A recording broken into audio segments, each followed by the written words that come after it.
So today we want to look at the proof that acceleration is equal to velocity squared divided by r if you're traveling in a circle. So let's look at this. If you're traveling in a circle and at time equals 0, we're going to have a velocity that's going to be going tangent to the circle's line. And that particular velocity, in this case, this is pretend it's 2. All right. And after a few seconds later, after the particle moves through the circular position, it ends up right here. The velocity still remains at 2 units per second, but the velocity position has changed. Since the velocity position has changed, that means there had to be an acceleration.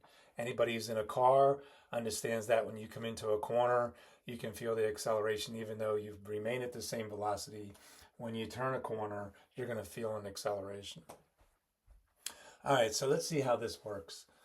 Let's look at our velocities. Let's put them in vector form. So our velocity 1. Look at velocity 1. Velocity 1 is going to be equal to, now don't get confused and put 2 for x and 2 for y, even though it's in the x and y direction, it's in 2.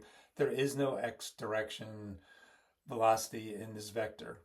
All right, so there's no velocity in the x direction. So in our x direction, which is this way, and this is our y direction, there is no velocity going this way or that way. There's only a velocity going in the y direction, and that's going to be 2. All right, so this is going to be the definition of our vector 1. Our vector 1 is going to be 0i plus 2j. Let's look at vector 2. Let's just assume that this particular particle moved 30 degrees through that circle. All right, if it moved 30 degrees through that circle, that means now our new velocity is going to be over here. And through our trigonometry processes, we can understand that this particular side is going to be 1, and that side is going to be delta 3. So I know that in my x direction, this thing's going to be moving 1 in this direction. So actually, that's going to be a 1. So I know this is my velocity in 2 is going to be equal to 1 in the I direction. And then I know in my x direction is going to be 3 square root. All right, so if we want to know what's the change in this velocity, we have to subtract these two vectors. So I need to subtract this from that vector. So we need to subtract these two vectors to understand what is our velocity, change in velocity. Well, 1 minus 0 is just negative 1. And then 2 minus 3 square root is approximately 0.267 in our j direction. All right, this is telling us what our change in velocity is. Since we have a change in velocity, we have to have an acceleration. So let's think about the magnitude of that change. So what is the magnitude of that change? So we got to take delta V and take the magnitude of that, which is going to be negative 1 squared I plus 0.267 squared j, and then we're going to take the square root of that whole thing.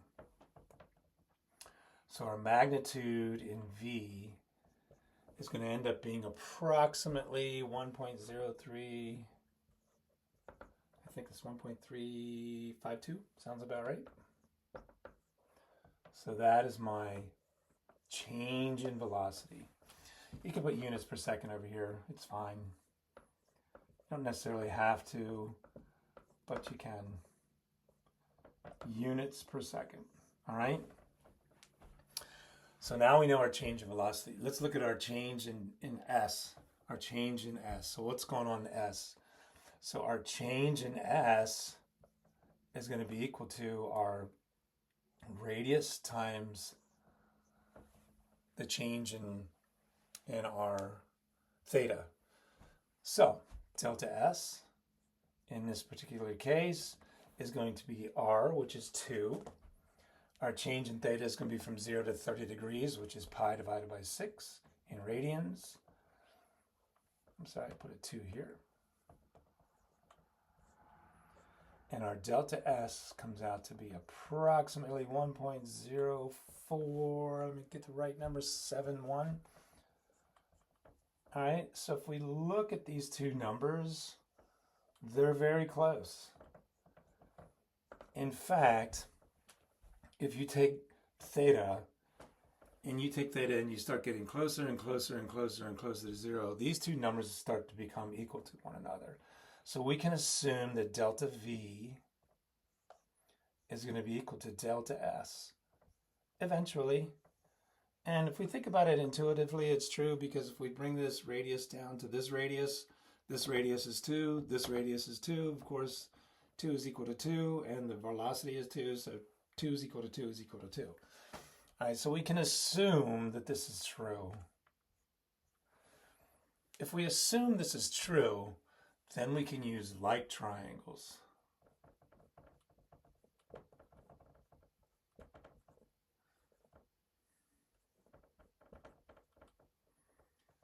So if we use geometry about like triangles, if we look at our velocity 1 and our velocity 2 and delta V, and if we look at our S1 and S2 and our delta S, they're both triangles. And the relationship between this in geometry says that delta V divided by V1 or V2 is going to be equal to delta S divided by S1 or S2. Next thing we can understand is that this S is going to be equal to R. So our S is going to be equal to R essentially, because when this becomes 0, S becomes 2. So as we see that delta V divided by V is going to be to delta S divided by R. Let's multiply both sides by V. So we have delta V is going to be equal to delta S times V divided by R. Okay, so the next thing we can realize is if we divide this by t, we're going to get an acceleration, because anytime you have a change in velocity divided by time, you get an acceleration. So let's look at that. So let's take our delta V. We're going to divide that by time, and then we're going to still use this delta S times V divided by R, and we're going to divide this by time. All right, this essentially is saying this is, since this is 1 over t, that we're essentially multiplying this by 1 over t. So essentially we can just say we're going to multiply that by 1 over t. So delta V divided by t is acceleration, and this is going to be equal to our delta S times our V divided by RT, R times time. But if we realize and look at that delta S divided by T, this thing right here is actually a velocity. Delta S divided by T, delta S divided by T, and it's a velocity. So acceleration is going to be equal to velocity squared divided by r. And that is a very simple proof of our acceleration in a circular motion. What's important to realize is this is, as when you travel, this is particular A is not necessarily the acceleration of a particle on a curve. So if we think about a particle on a curve, it has two accelerations. It has its tangent acceleration, and it has its normal, what we call normal acceleration. And then when you take these two vectors and you resolve them, this becomes the acceleration of this particular point. So this is the acceleration of that particular thing that's right here on this curved, traveling in this curved path. This is the normal acceleration. This is the tangent acceleration.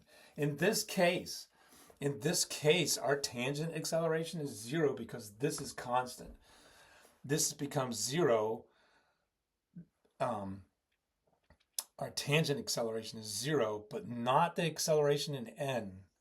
So essentially what we have found here is the acceleration in n. This more or less is the centrifugal and centripetal forces that are taking place right here.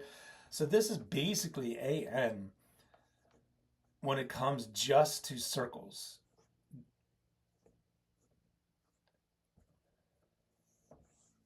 We have found the acceleration in the normal direction in circular motion. This is what we've found. So make sure that you distinguish this. This isn't necessarily the acceleration in the sense that these are two vectors making this acceleration. We've only just found the acceleration in normal direction. Anyway, I hope that helps. It's a nice little proof that that acceleration is equal to velocity squared divided by r. Thank you and subscribe.